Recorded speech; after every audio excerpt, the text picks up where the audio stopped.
तो देखना, कुछ साल पुरानी बात है। नदी के किनारे बसा हुआ एक छोटा सा गांव था। उसी गांव में सभी लोग अपनी खेतीबाड़ी का काम करते थे। उसी गांव में एक लकड़हारा रहा करता था। वो जंगल से लकड़ियां काटकर पास वाले शहर में जाकर बेच देता था। लकड़हारा बहुत ही ज्यादा गरीब था, लेकिन वो अपनी ईमानदारी से ही काम करता था। उसके परिवार में उसकी पत्नी और 2 छोटे छोटे बच्चे थे। लकड़हारा और उसकी पत्नी सुबह भगवान से प्रार्थना करके दोनों जंगल में लकड़ियां काटने जाते थे।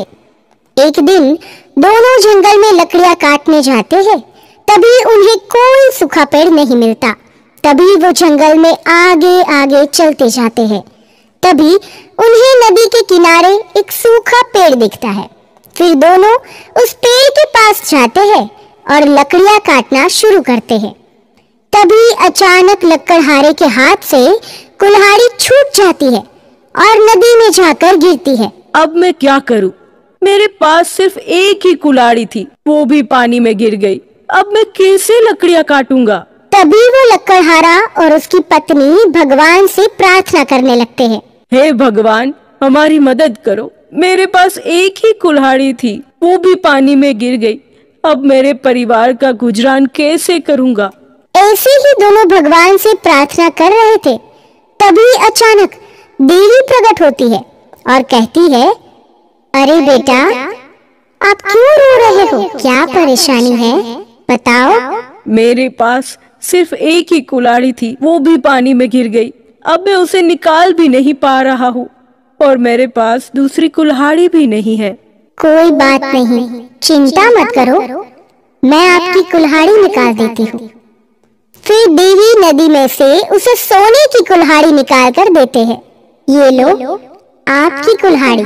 नहीं नहीं देवी माँ, ये मेरी कुल्हाड़ी नहीं है, मेरी तो दूसरी है, ये नहीं है। फिर देवी माँ नदी से दूसरी चांदी की कुल्हाड़ी निकाल कर देती है। ये लो, आपकी कुल्हाड़ी। नहीं नहीं देवी माँ, ये भी मेरी कुल्हाड़ी नहीं है, मेरी तो दूसरी है, ये नहीं है। फिर देवी माँ नदी से लकड़हारे की कुल्हाड़ी निकाल कर देती है। लो, आपकी कुल्हाड़ी। हाँ हाँ, ये मेरी ही कुल्हाड़ी है। लो बेटा, ये तीनों कुल्हाड़ियाँ आप रखो। मैं तो आपकी ईमानदारी की परीक्षा कर रही थी, लेकिन आप तो बहुत ही ईमानदार हो, इसलिए ये तीनों कुल्हाड़ी आपकी है। फिर लकड़हारा और उसकी पत्नी बहुत ही खुश होकर जाते हैं और तीनों कुल्हाड़ी साथ लेकर घर चले जाते हैं। तो देखा दोस्तों, हमें अपनी ईमानदारी से ही चलना चाहिए। लालच में हमें कभी बेईमानी नहीं करनी चाहिए। ईमानदारी का फल हमें जरूर मिलता है। हेलो प्यारे दोस्तों, आज फिर से एक नया वीडियो लेकर हम हाजिर हुए हैं, तो इस वीडियो को पूरा जरूर देखना। एक बार की बात है, पहाड़ियों से सटा हुआ एक गांव था। उसी गांव में 2 लकड़हारा रहा करते थे। दोनों अपने परिवार के साथ रहते थे, पर दोनों बहुत ही ज्यादा गरीब थे। दोनों अपने परिवार का गुजारा करने के लिए जंगल से लकड़ियां काटकर पास वाले शहर में जाकर बेच देते थे और जो पैसे आते थे उन पैसों से अपने परिवार को पालते थे। एक दिन सुबह दोनों जंगल में लकड़ियां काटने जाते हैं। तभी उसे रास्ते में एक बूढ़ी अम्मा दिखाई देती है और वो कुछ लकड़ियां लेकर खड़ी थी। उसे देखकर हमें उस बूढ़ी अम्मा की मदद करनी चाहिए। अरे तू कब तक ऐसा नेकदिल इंसान बनकर रहेगा? हम अगर उसकी मदद करेंगे तो वो हमें कुछ भी नहीं देगी। उससे अच्छा है हम जंगल से लकड़ियां काट कर बेच दे, उससे हमें अच्छा पैसा भी मिलेगा। नहीं नहीं, मुझे तो उस बुढ़ी अम्मा की मदद करनी ही है। फिर रमेश उस बुढ़ी अम्मा के पास जाता है और कहता है, चलो दादी, मैं आपकी मदद कर देता हूँ। आपकी लकड़ी का गट्ठा मैं उठा लेता हूँ। फिर दोनों चलने लगते हैं। कुछ आगे जाकर उस बुढ़ी अम्मा का घर आता है और वो लकड़ी का गट्ठा रमेश वहाँ रख देता है। जब वो वहाँ से चलने लगता है तभी उस बुढ़ी अम्मा ने कहा, बेटा, मेरे पास देने के लिए तो कुछ नहीं है, लेकिन मुझे एक साधु बाबा ने एक कागज दिया है, वो मैं तुमको देती हूँ। हो सकता है आपके कोई काम आएगा। फिर रमेश वो कागज का टुकड़ा लेकर चला जाता है।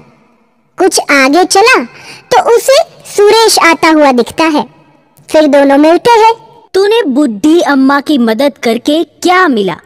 देख, मैंने लकड़ियां बेचकर इतना सारा पैसा कमा लिया। मुझे उस दादी माँ ने ये कागज दिया है। अरे इसे देख तो सही, ये क्या है? अरे ये तो किसी खजाने का नक्शा है। चलो हम इस नक्शे के रास्ते चलते हैं, हमें खजाना मिल जाएगा। फिर दोनों जंगल में चलने लगे। जैसी रास्ता नक्शे में बताया था उसी तरफ चलते जाते हैं। तभी नक्शे में बताया पेड़ आता है। दोस्त, यही पेड़ है जहाँ खजाना छिपा हुआ है। चल हम इसे निकाल लेते हैं। फिर दोनों खजाने को निकालने लगे और तभी खजाना मिल जाता है। अरे वाह, हमें खजाना मिल गया। अब हम अमीर हो गए। हमें लकड़ियां भी नहीं बेचनी पड़ेगी। हम अपने परिवार का आसानी से गुजारा कर सकेंगे। हाँ, उस दादी माँ की मदद करने से हमें खजाना मिला। चलो हम अब इस खजाने का 2 हिस्सा कर लेते हैं। फिर 2 हिस्सा करके दोनों अपने घर की ओर चलने लगते हैं। चलते चलते रास्ते में दोनों थक जाते हैं तो एक पेड़ के पास जाकर बैठते हैं। हम दोनों थोड़ी देर के लिए यहाँ पर आराम करते हैं। तब रमेश थका हुआ सो जाता है और सुरेश मन ही मन सोचता है, अरे ये तो सो गया है। मैं ऐसा करता हूँ, इसका सभी खजाना लेकर चला जाता हूँ। मेरे पास बहुत सारे पैसे आ जाएंगे और मैं गांव छोड़कर शहर में रहने चला जाऊंगा। ऐसा कहकर